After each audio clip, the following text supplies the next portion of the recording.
اور محبوب صلی اللہ علیہ وآلہ وسلم جب میرے بندے آپ سے پوچھیں میرے بارے میں تو آپ فرمائیں کہ میں تمہارے بالکل قریب ہوں، اللہ تمہاری رگے جان سے بھی زیادہ تمہارے قریب ہے، میں ہر پکارنے والے کی پکار کو سنتا ہوں جب بھی مجھے پکارتا ہے، لیکن شرط یہ ہے کہ تم لوگ بھی میرے حکم پر لبیک کہو، میرا کہنا مانو۔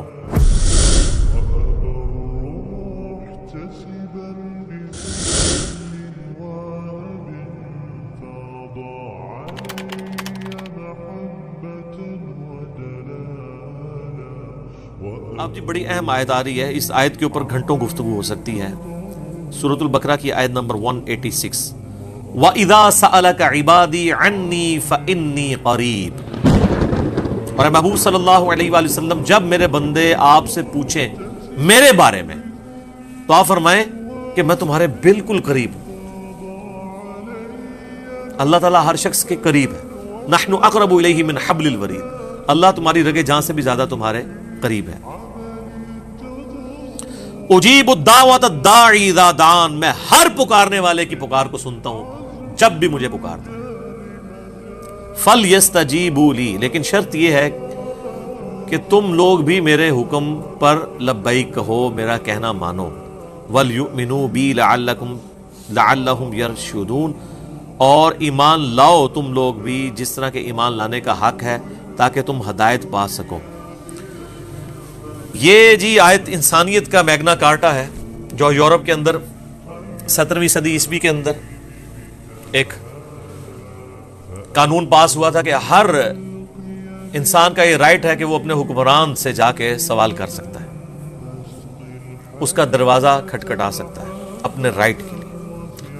یہ آیت پوری انسانیت کے لیے میگنا کارٹا ہے کہ ہر شخص اللہ تعالیٰ کو پکار سکتا ہے، بیچ میں کسی کو کوئی ڈالنے کی ضرورت نہیں ہے۔ اب اس سے زیادہ اور کن الفاظ میں سمجھایا جائے کہ جب میرے بندے آپ سے میرے بارے میں پوچھے تو آپ فرمائیں میں تمہارے بالکل قریب ہوں، ہر پکارنے والے کی پکار کو سنتا ہوں۔ اب یہاں تو یہ ہونا چاہیے تھا کہ میں تم سے بہت دور ہوں، ایک سیڑھی لگاؤ میرے تک پہنچو، وچ کوئی پاؤش ہے، کہنا نا وچ کوئی کہنا چھت تک پہنچنے کے لیے سیڑھی چاہیے ہوتی ہے، تو آپ سیڑھی کے بغیر چھت تک نہیں پہنچ سکتے۔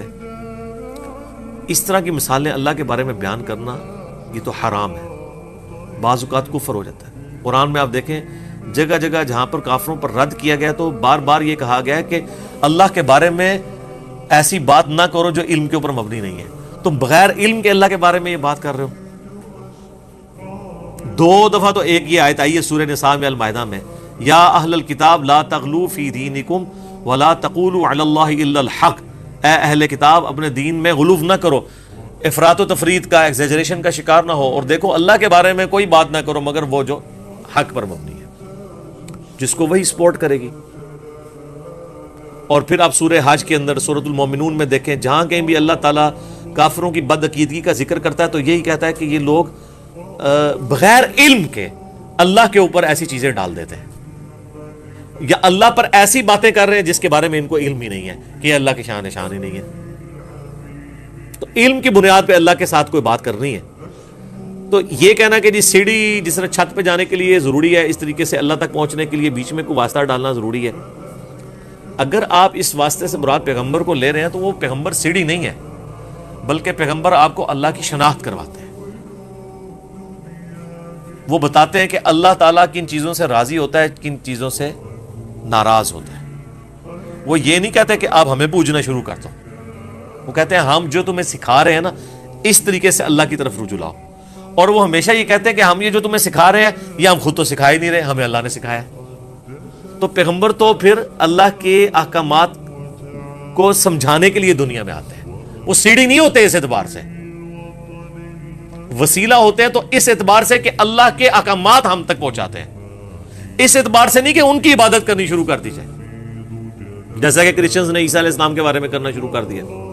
اور بخاری میں حدیث ہے، دیکھنا میری شان کو اس طرح بلند نہ کرنا جس طرح نصارہ نے اپنے پیغمبر کی شان کو بڑھا دیا، میں اللہ کا بندہ اور اس کا رسول ہوں، مجھے اللہ کا بندہ اور اس کا رسول ہی کہنا۔ نبی علیہ السلام نے تو پہلے ہی اس کو کلیئر کر دیا اس بات کو۔ اچھا اس کے اوپر پھر میں ان کو پھکی دیتا ہوں، پھکی بغیر نہیں کام چلتا، جو کہ نا جی چھت تک جانے کے لیے سیڑھی چاہیے، دیکھیں جی اس کے بغیر چھت تک نہیں پہنچ سکتے۔ تو پہلے تو ان کو لاجیکل یہ بات کریں کہ اللہ تعالیٰ تو چھت پہ نہیں, وہ تو کہتا ہے میں تمہارے اشارت سے بھی زیادہ تمہارے قریب ہوں, تو اس کے لیے تو کہیں جانا ہی نہیں پڑتا, وہ تو کہہ رہا ہے میں تمہارے بالکل قریب ہوں, تو چھت بیچ میں کہاں ڈال دیا, یہ چھت تو بہت دور ہے, یہ تو لاجیکل بات ہے. پھر بھی نہ سمجھ آئے تو ان کو کہیں کہ دیکھیں اگر آپ نے دنیاوی مثالیں دینی ہے تو مجھے یہ بتائیں, اگر کسی جج کی عدالت میں 100 جھوٹے گواہ پیش ہو جائیں, پرہیزگار قسم کے داڑھیوں پکڑنے والے, اور کسی شخص کے اوپر جھوٹی گواہی دے دیں کہ یہ قاتل ہے, تو جج کو تو نہیں پتا کہ یہ جھوٹے ہیں, کیونکہ جج نے تو شواہد کی بنیاد پہ فیصلہ کرنا ہے, اس کو اللہ کی طرف سے حکم بھی یہی ہے کہ فتویٰ ظاہر پہ لگنا ہے, تو یقیناً جج اس کو پھانسی دے دے گا. مجھے آپ یہ بتائیے کہ اگر اللہ تعالیٰ جو قیامت کے دن کا جج ہے, اس کے سامنے زمین و آسمان کی ساری مخلوقات مل کے, سارے فرشتے مل کے, سارے پیغمبر مل کے, یہ for the sake of argument میں کہہ رہا ہوں, نعوذ باللہ ایسا نہیں کہ ایسا ہوگا, جھوٹی گواہی دے دیں کہ اللہ یہ تو بہت بڑا مجرم تھا دنیا میں, اس نے نیکی کی کوئی ایک رتی بھی نہیں کی, اور وہ ایسا نہ ہو, تو مجھے بتائیں کیا اللہ تعالیٰ ان ساری مخلوقات کی گواہی اس شخص کے خلاف قبول کر لے گا؟ تو اس کا مطلب اللہ کے لیے تو مثال ہی نہیں بیان ہو سکتی, کتنی بڑی فقی ہے. اے جناب جیلن شریف ہی تیار ہوندی ہے, ادھر وہ خود بھی مانیں گے, ان کو کہ نہیں آپ تو آپ اسی اصول میں آئے نا سیڑھی والے میں, کہ جج کو تو چاہیے کہ وہ فیصلہ کرے شواہد کی بنیاد پہ, تو اللہ کو بھی چاہیے کہ شواہد کی بنیاد پہ فیصلہ کر دے. کہ نہیں اللہ کے لیے تو ایسی مثال بیان ہی نہیں کی جا سکتی. تو سر یہ جو آپ وسیلے اور بیچ میں سیڑھیاں اور پتہ نہیں کیا کچھ بنا رہے ہیں, تو یہ مثال آپ کیسے بیان کر سکتے ہیں اللہ کے لیے؟ اور یہ آیت تو کتنی واضح ہے کہ میرے بندے جب تم سے میرے بارے میں پوچھیں. ڈاکٹر اسرار صاحب رحمہ اللہ نے ایک بہت بڑا ٹروتھ ریویل کیا ہے اس آیت کے حوالے سے. وہ کہتے ہیں کہ رمضان کے مہینے کے اوپر ڈسکشن ہو رہی ہے مسلسل 6 آیات, اور اچانک سینٹر میں یہ آیت آ گئی ہے, تو یقیناً اس کا تعلق رمضان کے ساتھ ہے, کیونکہ اس سے پہلے بھی رمضان ڈسکس ہو رہا ہے, اس کے بعد بھی رمضان, اور کوئی تان ٹوٹی بھی نہیں ہے.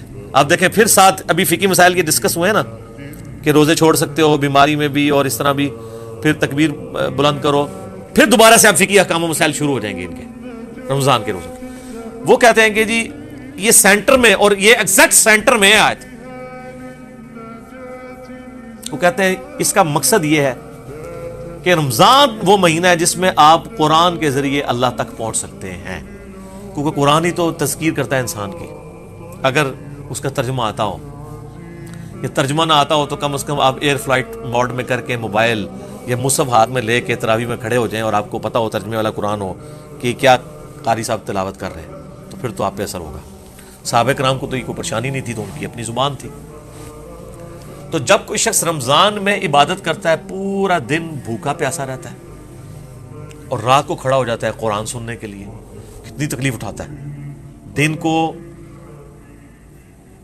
اپنی بھوک اور پیاس کو برداشت کرنا, پیٹ کی قربانی دینا, اور رات کو نیند کی قربانی دینا, دونوں قربانیاں ہوتی ہیں. تو انسان کے دماغ میں ایک بات تو آتی ہے نا کہ میں جس کے لیے قربانیاں کر رہا ہوں, کیا اس کو بھی پتا ہے کہ میں اس کے لیے کیا کچھ کر رہا ہوں؟ جب انسان کو یہ پتا ہونا کہ میں جس کے لیے کر رہا ہوں وہ مجھے دیکھ رہا ہے, پھر تکلیف جھیلنی آسان ہو جاتی ہے. یہ ایک نیچرل چیز ہے. آپ اپنے دنیاوی کسی دوست کے لیے کوئی تکلیف اٹھا رہے ہو نا, اور آپ کو یہ پتا چل جائے کہ میرے اس دوست کو پتا چل گیا کہ میں اس کے لیے اس مصیبت سے گزرا ہوں, تو آپ کے لیے وہ تکلیف جھیلنی آسان ہو جاتی ہے. کیوں؟ انسان کو اندر سے خوشی ہوتی ہے. صحابہ کرام بھی نبی علیہ السلام سے سوال کرتے تھے. دیکھیں اس میں وَإِذَا سَأَلَكَ عِبَادِي, اے نبی میرے بندے آپ سے پوچھتے ہیں میرے بارے میں. کیوں پوچھتے ہیں؟ کہ دیکھو جی بھوک پیاس نیند قربان کر رہے ہیں, اللہ خوش ہے نا ہم سے, اللہ کو تو پتہ ہے نا ہم اس کے لیے کیا کر رہے ہیں. تو یہ پوچھتے اسی لیے ہیں کہ جب وہ تکلیف کاٹتے ہیں نا جناب, جب آپ کو تکلیفیں کاٹنی پڑ رہی ہو نا, پھر بندہ پوچھتا ہے یار میں ابھی تو نہیں لگ گیا کدھرے, کوئی نکلے ہی نہ رزلٹ. تو اسی لیے ہے کہ وَإِذَا سَأَلَكَ عِبَادِي, جب میرے بندے آپ سے پوچھتے ہیں نا میرے بارے میں, تو فرماؤ فَإِنِّي قَرِيبٌ أُجِيبُ الدَّعْوَةَ الدَّاعِي إِذَا دَعَانِ, ہر پکارنے والے کی پکار کو سنتا ہوں جب وہ مجھے پکارے. شرط یہ ہے فَلْيَسْتَجِيبُوا لِي, ان کو بھی تو چاہیے نا کہ میرا حکم مانے اور مجھ پر ایمان لائیں جیسا کہ ایمان لانے کا حق ہے, تب یہ کامیاب ہوں گے. لَعَلَّهُمْ يَرْشُدُونَ. اللہم اجعلنا منہم, اللہ تعالیٰ بھی ہمیں ان کامیاب لوگوں میں داخل فرمائے. اللہم من احییتہ منا فاحیہ علی الاسلام ومن توفیتہ منا فتوفہ علی